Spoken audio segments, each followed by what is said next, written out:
ZEE5 ಇರುವಾಗ ನೀವು ನಿಮ್ಮ ನೆಚ್ಚಿನ ಶೋಗಳನ್ನ ಎಂದಿಗೂ ಮಿಸ್ ಮಾಡಿಕೊಳ್ಳುವುದಿಲ್ಲ. ಅದು ಸಂಪೂರ್ಣ ಉಚಿತವಾಗಿ. ಇಷ್ಟು ವರ್ಷ ಈ ಮನೇಲಿ ಸೌಂದರ್ಯ ಮೇಡಮ್ ಹೇಳ್ದಾಗೆ ಅಡುಗೆ ಮಾಡಬೇಕಿತ್ತು, ಆದರೆ ನೀವು ಅದನ್ನ ಬದಲಾಯಿಸಿದ್ದೀರಾ. ತುಂಬ ಖುಷಿ ಆಯಿತು ಮೇಡಮ್. ಹೌದು ಮೇಡಮ್, ನಿಮ್ಮ ಧೈರ್ಯ ಮೆಚ್ಚಲೇಬೇಕು. ನೀವು ಮೊದಲಿದ್ದಕ್ಕೂ ಈಗಿರೋದಕ್ಕೂ ತುಂಬ ವ್ಯತ್ಯಾಸ ಇದೆ. ನನ್ನ ಮನೆಯಿಂದ ಆಚೆ ಹಾಕಿದ್ದು ನಮ್ಮ ಅಪ್ಪ ಅಮ್ಮಂಗೆ ಗೊತ್ತಾಗದೇ ಇದ್ದಿದ್ರೆ ನನಗೆ ಇಷ್ಟು ಧೈರ್ಯ ಬರ್ತಾನೆ ಇರಲಿಲ್ಲ. ಅದು ನಿಜನೇ ಮೇಡಮ್. ನಿಮ್ಮ ಅಪ್ಪ ಅಮ್ಮ ಇಲ್ಲಿಗೆ ಬಂದಾಗ ಸೌಂದರ್ಯ ಮೇಡಮ್ ಅವ್ರಿಗೆ ಅವಮಾನ ಮಾಡಿದ್ದಕ್ಕಲ್ವಾ ನೀವು ತಿರುಗಿ ಬಿದ್ದಿದ್ದು. ಆ ಧೈರ್ಯನೇ ನಿಮ್ಮನ್ನ ಈ ಮನೆ ಒಳಗಡೆ ಬರೋ ಥರ ಮಾಡಿದ್ದು. ಹೌದು ಜಾಜಿ ಅಕ್ಕ, ಹಾಗೆ ನೋಡಿದ್ರೆ ಇದಕ್ಕೆಲ್ಲ ಒಂದು ರೀತಿ ನೀವೇ ಕಾರಣ.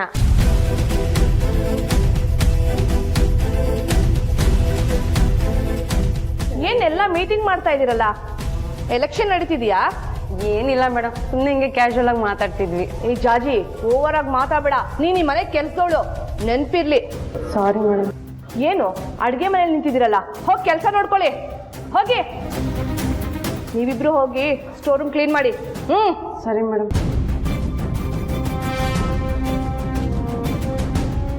ಏನು ಮೇಡಮ್ ಇದು? ಅವ್ರನ್ನ ಒಳ್ಳೆ ಅಪರಾಧಿಗಳ ಥರ ನೋಡ್ತೀರಾ? ಅವ್ರು ಕಳ್ಳರಲ್ಲ, ಈ ಮನೆ ಕೆಲಸದವ್ರು. ನಾನೆಲ್ಲಿ ಅವ್ರನ್ನ ಅಪರಾಧಿಗಳ ತರ ನೋಡ್ದೆ? ನೀನ್ ಈ ಮನೆ ಸೊಸೆ ಅನ್ನಿಸ್ಕೊಂಡಿರೋಳು. ಅವಳ ಲೆವೆಲ್ಗೆ ಇಳಿಯಕ್ ಹೋಗ್ಬೇಡ. ನಾವಿಲ್ಲಿ ಯಾವ ಸ್ಥಾನದಲ್ಲಿ ಇದ್ದೀವಿ ಅನ್ನೋದಕ್ಕಿಂತ ಎಲ್ರೂ ಹೆಂಗ್ ನಡೆಸ್ಕೋತೀವಿ ಅನ್ನೋದೇ ಮುಖ್ಯ. ಕೆಲ್ಸದವ್ರು ಅನ್ಕೂಡ್ಲೆ ಅವ್ರನ್ನ ಕಡೆಗಣಿಸೋದು ತಪ್ಪೆ. ಅವ್ರಿಗೂ ಒಂದು ಗೌರವ ಅನ್ನೋದಿರುತ್ತೆ. ಆ ಗೌರವಗೆ ನಾವು ಬೆಲೆ ಕೊಟ್ಟು ಪ್ರೀತಿಯಿಂದ ನಡ್ಸ್ಕೊಂಡು ಹೋಗ್ಬೇಕು. ಆಗ್ಲೇ ಅವ್ರು ಖುಷಿಯಾಗಿ ಕೆಲಸ ಮಾಡೋದು. ಕೆಲಸದವ್ರ ಮನ್ಸನ್ನ ಅರ್ಥ ಮಾಡ್ಕೊಳ್ಳೋ ತಾಳ್ಮೆ ಇರೋಳು ಈ ಮನೆ ಯಜಮಾನಿ ಸೌಂದರ್ಯ ಮನ್ಸನ್ನ ಅರ್ಥ ಮಾಡ್ಕೊಳಕ್ಕೆ ಯಾಕಾಗ್ತಿಲ್ಲ? ಪದೇ ಪದೇ ತಪ್ಪು ಮಾಡ್ತಿದೀಯಲ್ಲ. ಅಂತ ತಪ್ಪು ನಾನೇನ್ ಮಾಡಿದೆ? ಸೌಂದರ್ಯಂಗೆ ಇಷ್ಟ ಇಲ್ದೇ ಇರೋಂಥ ಅಡುಗೆ ಮಾಡೋದು ಅಲ್ಲದೆ ಅವಳು ಊಟ ಬೇಡ ಅಂತ ಎದ್ದೋದ್ಲಲ್ಲ, ಅವಾಗ ಹೋಗಿ ನಿಮ್ಗೇನಾದ್ರೂ ಬೇರೆ ಮಾಡ್ಕೊಡ್ಲಾ ಅಂತ ಕೇಳ್ದ್ಯಾ? ಅಥವಾ ನೀನ್ ಏನ್ ಮಾಡಿದ್ಯೋ ಅದನ್ನ ಸೌಂದರ್ಯನ ಜಾಗಕ್ಕೆ ಹೋಗಿ ತಿನ್ನಿ ಅಂತ ಏನಾರು ಹೇಳ್ದ್ಯಾ? ಕೆಲ್ಸದವ್ರ ಮನ್ಸನ್ನ ಅರ್ಥ ಮಾಡ್ಕೊಳ್ಳೋ ಮೊದಲು ಈ ಮನೆಯಲ್ಲಿರೋರ್ ಕಷ್ಟನ ಅರ್ಥ ಮಾಡ್ಕೋ. ನೀವು ಹೇಳೋದು ಸರಿನೇ ಇದೆ ಮೇಡಮ್. ಈಗಲೇ ಹೋಗಿ ಸೌಂದರ್ಯ ಮೇಡಮ್ಗೆ ಏನು ಬೇಕು ಅಂತ ಕೇಳ್ತೀನಿ. ದೀಪಾ, ನೀನ್ ಮಾಡಿರೋ ಅಡುಗೆ ಅವಳು ತಿನ್ನಲ್ಲ ಅಂದ್ರೆ ಏನ್ ಮಾಡ್ತೀಯಾ? ಅವ್ರಿಗೆ ಏನು ಬೇಕೋ ಅದು ಮಾಡ್ಕೊಡ್ತೀನಿ. ದೀಪಾ, ನಿನ್ ಮೇಲಿರೋ ಕೋಪಕ್ಕೆ ನೀನ್ ಮಾಡಿರೋ ಅಡುಗೆ ಅವಳು ತಿನ್ನಲ್ಲ ಅಂದ್ರೂ ಪರವಾಗಿಲ್ಲ. ನೀನು ಬಲವಂತ ಮಾಡಿ ಮೇಡಮ್ ನಿಮ್ಮ ಆರೋಗ್ಯ ಹಾಳಾಗುತ್ತೆ, ನೀವು ತಿನ್ಲೇಬೇಕು ಅಂತ ತಿನ್ನಿಸ್ಬಿಟ್ಟು ಬರ್ಬೇಕು ಅಷ್ಟೇ. ಸರಿ ಮೇಡಮ್.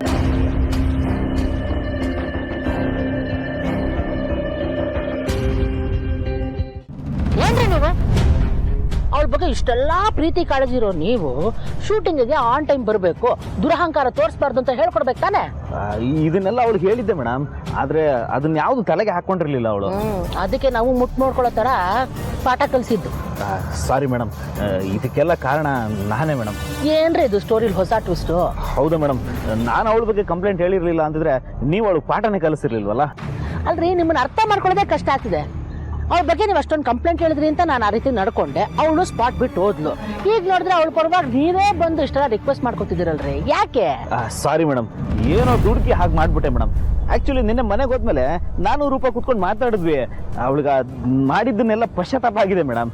ಆಕ್ಚುಲಿ ಅವಳೇ ನಿಮ್ಮ ಹತ್ರ ರಿಕ್ವೆಸ್ಟ್ ಮಾಡ್ಕೋ, ಕನ್ವಿನ್ಸ್ ಮಾಡು ಅಂತ ಹೇಳಿದ್ಲು. ಅದಕ್ಕೆ ಅವಳು ಕರ್ಕೊಂಬಂದಿದ್ದೀನಿ ಮೇಡಮ್. ಮೇಡಮ್, ಇದು ನಿಮ್ಮ ಕೈಯಲ್ಲ ಮೇಡಮ್, ಕಾಲು ಅಂತ ತಿಳ್ಕೊತೀನಿ ಮೇಡಮ್. ಅವಳಿಗೊಂದು ಚಾನ್ಸ್ ಕೊಡಿ, ಅವಳ ಟ್ಯಾಲೆಂಟ್ ಪ್ರೂವ್ ಮಾಡ್ಕೊಳ್ಳೋದಕ್ಕೆ ಇನ್ನೊಂದು ಅವಕಾಶ ಕೊಡಿ ಮೇಡಮ್, ಪ್ಲೀಸ್ ಮೇಡಮ್. ಆಯ್ತು ಬಿಡಪ್ಪ. ನೋಡೋ, ಅದೇ ಮತ್ತೇನಾದ್ರೂ ಅವಳು ಕ್ಯಾಮ್ರಾ ಮುಂದೆ ಬಂದು ಗಾಂಚಲಿ ಮಾಡಿದ್ರೆ ನಾನಂತೂ ಸುಮ್ಮನಿರೋದಿಲ್ಲ ಮೇಡಮ್. ಹಾಗಾಗದೇ ಇರೋ ಥರ ನೋಡ್ಕೊಳ್ಳೋ ಜವಾಬ್ದಾರಿ ನಂದು ಮೇಡಮ್. ನನ್ನ ಮಾತಿಗೆ ಬೆಲೆ ಕೊಟ್ಬಿಟ್ಟು ರೂಪನಿಗೆ ಇನ್ನೊಂದು ಚಾನ್ಸ್ ಕೊಟ್ರಲ್ಲ, ನನಗೆ ಅದೇ ಖುಷಿ ಮೇಡಮ್. ನಾನು ಅವ್ನಿಗೆ ಕರ್ಕೊಂಬಂದ್ಬಿಡ್ತೀನಿ ಮೇಡಮ್ ಅವಳನ್ನ. ನೀನು ಮಾಡ್ಬೇಕಾದಾಗ ಮಾತ್ರ ಕೆಲಸ ಮಾಡಬೇಡ, ಇಲ್ದಿರೋ ಟೈಮಲ್ಲೆಲ್ಲ ನುಗ್ಬಿಡು.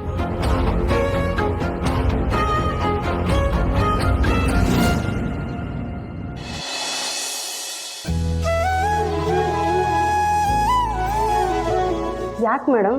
ಸೌಂದರ್ಯ ಮೇಡಮ್ ನೀವು ಮಾಡಿದ ಮುದ್ದೆ ತಿಂದಿಲ್ಲ ಅಂತ ಬೇಜಾರಾಗಿದ್ದೀರಾ? ಅಕ್ಕ, ಹೊಟ್ಟೆ ತುಂಬಿದವ್ರಿಗೆ ಹಸುವಿನ ನೋವೇ ಅರ್ಥ ಆಗಲ್ಲ.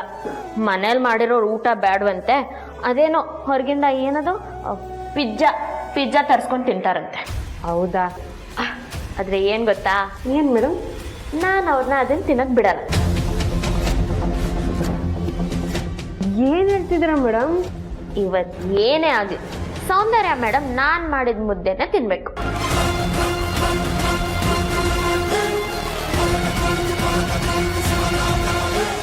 ದೀಪಾ, ಮಾವ ನೀವ್ಯಾಕೆ ಇಲ್ಲಿ ಬರಕ್ ಹೋದ್ರಿ? ನಿಮ್ಗೆ ಏನಾದ್ರೂ ಬೇಕಿದ್ರೆ ಒಂದ್ ಕೂಗಾಗಿದ್ರೆ ಚಂಗ್ ಅಂತ ನಾನೇ ಬರ್ತಿದ್ದೆ. ನಿನ್ನ ಈ ನಗು ಮುಖ ನೋಡ್ತಾ ಇದ್ರೆ ಎಂಥವ್ರಿಗಾದ್ರೂ ಸಂತೋಷ ಆಗುತ್ತಮ್ಮ. ನೀನ್ ಹೀಗೆ ಎಲ್ರ ಜೊತೆ ನಗನಗ್ತಾ ಖುಷಿಯಾಗಿರು. ನಿನ್ನ ಈ ಒಳ್ಳೆತನ ನಿನ್ನನ್ನ ಕೊನೆವರೆಗೂ ಕಾಪಾಡುತ್ತಮ್ಮ. ನಮ್ಮ ಅಪ್ಪ ಅಮ್ಮನ ಆಶೀರ್ವಾದ ಜೊತೆ ನಿಮ್ಮ ಆಶೀರ್ವಾದನೂ ನನ್ನ ಜೊತೆ ಇದ್ರೆ ನಂಗೆ ಏನೂ ಆಗಲ್ಲ ಮಾವ. ಇದೇ ನಂಬಿಕೆನ ಕೊನೆವರೆಗೂ ಉಳಿಸ್ಕೊ. ಯಾರು ಏನೇ ಅಂದ್ರೂ ತಲೆ ಕೆಡಿಸ್ಕೋಬೇಡ. ನಿನ್ನ ಇಷ್ಟದ ಪ್ರಕಾರನೇ ಇರು. ಒಂದು ವೇಳೆ ನಿನ್ನ ಗಂಡ ಬೈದ್ರು ಅದನ್ನ ಮನಸ್ಸಿಗೆ ಹಾಕೊಳ್ಳದೆ ಒಂದಲ್ಲ ಒಂದಿನ ಅವನ ಮನಸ್ಸನ್ನ ಬದಲಾಯಿಸ್ತೀನಿ ಅನ್ನೋ ನಂಬಿಕೆನಲ್ಲಿರು. ಆಯ್ತು ಮಾವ. ಅಲ್ಲ, ಇದನ್ನ ಹೇಳಕ್ಕೆ ನನ್ನನ್ನು ಹುಡ್ಕೊಂಡು ಬಂದ್ರಾ? ಇಲ್ಲಮ್ಮ, ಆಕ್ಚುಲಿ ನಿನಗೆ ಥ್ಯಾಂಕ್ಸ್ ಹೇಳಿ ಹೋಗೋಣ ಅಂತ ಬಂದೆ. ಯಾಕೆ ಮಾವ? ನಾನೇನ್ ಮಾಡ್ದೆ? ಚಿರು ಹತ್ರ ನನ್ನ ಕನ್ನಡಕನ ಕೊಟ್ಟು ಕಳಿಸ್ದೆ ಅಲ್ಲ, ತುಂಬಾ ಖುಷಿ ಆಯ್ತು.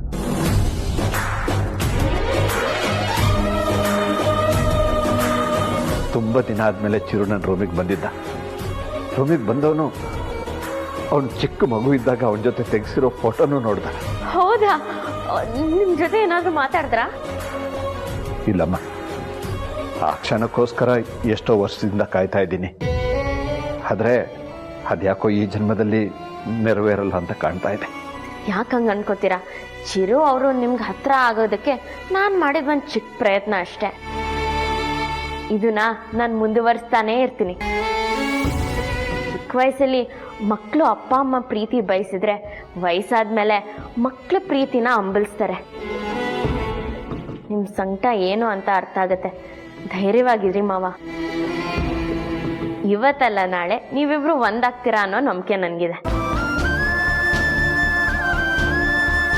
ಆಯ್ತಮ್ಮ, ಮಗಳ ಜಾಗದಲ್ಲಿ ನಿಂತು ಅಪ್ಪನಿಗೆ ಸಮಾಧಾನ ಹೇಳಿದ್ಯಲ್ಲ, ಥ್ಯಾಂಕ್ಸ್ ಅಮ್ಮ. ನೀವು ನನಗೆ ಮಾವನ್ಗಿಂತ ಹೆಚ್ಚಾಗಿ ಅಪ್ಪನ ಸ್ಥಾನದಲ್ಲೇ ಇದ್ದೀರಾ. ನಿಮ್ಮನ್ನ ಮಾವ ಅಂತ ಕರೆದ್ರು ಮನ್ಸಲ್ಲಿ ಅಪ್ಪನಿಗೋಸ್ಕರ ಎಷ್ಟು ಪ್ರೀತಿ ಇದೆಯೋ ಅಷ್ಟೇ ಪ್ರೀತಿ ನಿಮ್ಗೋಸ್ಕರನೂ ಇದೆ. ಇವತ್ತಿಂದ ನನಗೆ 3 ಜನ ಮಕ್ಕಳಲ್ಲ, 4 ಜನ. 2 ಗಂಡು 2 ಹೆಣ್ಣು. ಅದರಲ್ಲಿ ನೀನು ಕೊನೆ ಮಗಳು, ಮುದ್ದಿನ ಮಗಳು.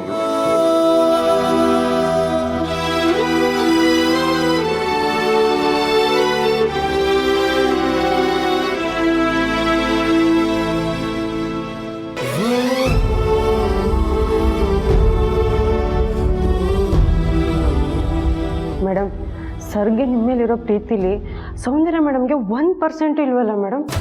ಬಿಡಿ ಜಾಜಿ ಅಕ್ಕ, ಈ ಪ್ರಪಂಚದಲ್ಲಿ ಎಲ್ಲರೂ ಇಷ್ಟಪಡಬೇಕು ಅಂತ ಏನೂ ಇಲ್ಲ ಅಲ್ವಾ?